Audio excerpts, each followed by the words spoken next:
വിദ്യാഭ്യാസ സ്ഥാപനങ്ങളിലും ഹോസ്റ്റലുകളിലും സാമൂഹ്യ വിരുദ്ധ പ്രവർത്തനങ്ങൾ നടക്കുന്നില്ലെന്ന് അധ്യാപകരും രക്ഷിതാക്കളും ഉറപ്പുവരുത്തണമെന്ന് അഡീഷണൽ എസ്.പി. കെ.വി. വേണുഗോപാൽ പറഞ്ഞു. കതിരൂർ വൊക്കേഷണൽ ഹയർ സെക്കൻഡറി സ്കൂളിൽ നടന്ന റാഗിംഗ് വിരുദ്ധ ക്യാമ്പയിൻ ജില്ലാതല ഉദ്ഘാടനം നിർവഹിച്ച് സംസാരിക്കുകയായിരുന്നു അദ്ദേഹം. Century fashion city. സമീപകാലത്തായി വിദ്യാലയങ്ങളിൽ റാഗിംഗ് വർദ്ധിച്ചുവരുന്ന സാഹചര്യത്തിൽ വിദ്യാർത്ഥികളെയും രക്ഷിതാക്കളെയും ബോധവൽക്കരിക്കുക എന്ന ലക്ഷ്യത്തോടെയാണ് കതിരൂർ ജനമൈത്രി പോലീസിന്റെയും സ്കൂൾ PTA-യുടെയും നേതൃത്വത്തിൽ റാഗിംഗ് വിരുദ്ധ ക്യാമ്പയിൻ സംഘടിപ്പിച്ചത്. Additional SP. കെ.വി. വേണുഗോപാൽ ഉദ്ഘാടനം ചെയ്തു.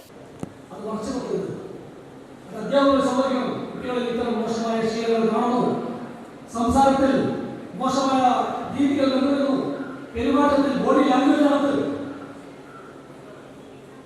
അദ്ദേഹത്തിനുള്ള സമീപനം ഉണ്ടാവുന്നത് കാണുമ്പോൾ രക്ഷിതാക്കൾ അത് അധ്യാപകരെ നമ്മൾ സംസാരിക്കണം.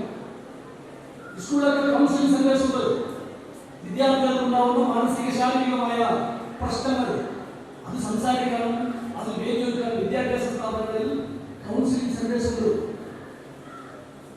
ജില്ലാ പോലീസ് ആസ്ഥാനത്ത് കൗൺസിലേഴ്സ് പോസ്റ്റ് വിദ്യാർത്ഥികൾക്ക് ഇത്തരത്തിലുണ്ടാകുന്ന പ്രശ്നങ്ങൾ പരിഹരിക്കാൻ ചർച്ച ചെയ്യാനും സംസാരിക്കാനും ഒക്കെ കൗൺസിലേഴ്സ് പോസ്റ്റ് ചെയ്തിട്ടുണ്ട്.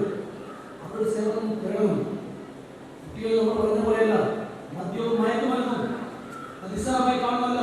നേരത്തെ സൂചിപ്പിച്ചു, പ്രൊഫഷണൽ വിദ്യാഭ്യാസ സ്ഥാപനത്തിൽ മാത്രം കണ്ടുവരുന്ന കാര്യം നമ്മുടെ നാട്ടിൻ പുറങ്ങളിലെ ഹയർ സെക്കൻഡറി സ്കൂളിലേക്ക് എത്തിയിരിക്കുന്നു.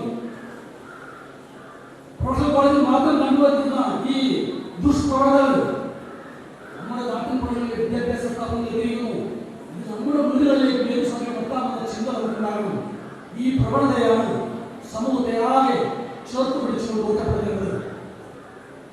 മയക്കുമരുന്ന് വ്യാപകമാണ്. വിദ്യാഭ്യാസ സ്ഥാപനങ്ങളെ ലക്ഷ്യം വെച്ചുകൊണ്ട് റാക്കറ്റുകൾ പ്രവർത്തിക്കുന്നത് യാഥാർത്ഥ്യം എല്ലാവർക്കും അറിയാം. ഒരു വിവരവും പോലീസിന് നൽകില്ല. വിദ്യാർത്ഥി നൽകണം. ഏതെങ്കിലും വിദ്യാർത്ഥി ഇത്തരത്തിൽ മയക്കുമരുന്ന് ഉപയോഗിക്കുന്നു